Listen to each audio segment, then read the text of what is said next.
اعوذ باللہ من الشیطان الرجیم بسم اللہ الرحمن الرحیم السلام علیکم ورحمۃ اللہ وبرکاتہ۔ میرے یوٹیوب چینل تجوید سیکھیں وتھ فاطمہ پر آپ سب کو ویلکم کرتی ہوں۔ اس چینل پر آپ کو تجوید کے بنیادی اصولوں کے بارے میں بتایا جائے گا، جسے سیکھ کر آپ قرآن کو تجوید کے مطابق پڑھ سکیں گے انشاءاللہ۔ آپ سب سے ریکویسٹ ہے کہ میرے اس چینل کو سبسکرائب کریں، لائک کریں اور فرینڈس کے ساتھ بھی شیئر کریں۔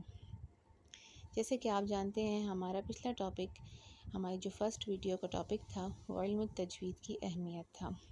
امید کرتی ہوں کہ آپ اچھے سے اس کو ذہن نشین کر چکے ہوں گے۔ آج کا جو ہمارا ٹاپک ہے وہ ہے لحن۔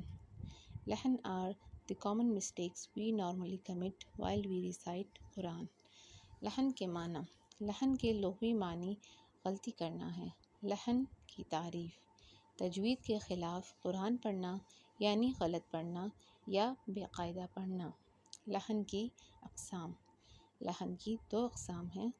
نمبر 1 لحن جلی یعنی بڑی غلطی، نمبر 2 لحن خفی یعنی چھوٹی غلطی۔ لحن جلی کی مثالیں، نمبر 1 کسی حرف کو بڑھا دینا، مثلا نعبدو کو نعبدو پڑھنا، اس میں دال کے بعد واو کا اضافہ ہو گیا۔ نمبر 2 کسی حرف کو کم کر دینا، مثلا لم یولد کو لم یولد پڑھنا، اس میں واو حذف ہو گیا۔ نمبر 3 کسی حرف کی جگہ دوسرا حرف پڑھنا، مثلا والصیف کو والسیف پڑھنا، اس میں صاد کی جگہ سین پڑھی جائے۔ نمبر 4 اکثر ہم لوگ زبر پڑھتے ہوئے ایک الف کا اضافہ کر دیتے ہیں، مثلا فصلی میں فصلی، فا کے ساتھ الف زیادہ لگا دیتے ہیں۔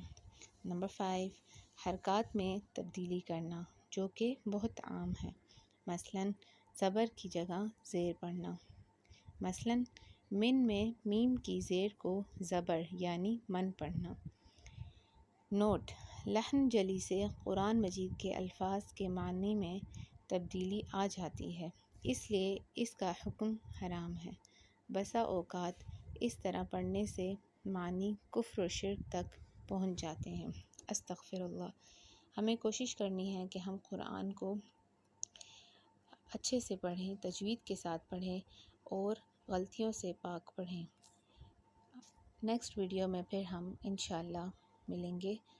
آپ سب سے گزارش ہے کہ میرے اس چینل کو سبسکرائب کریں، لائک کریں، دوستوں کے ساتھ شیئر کریں۔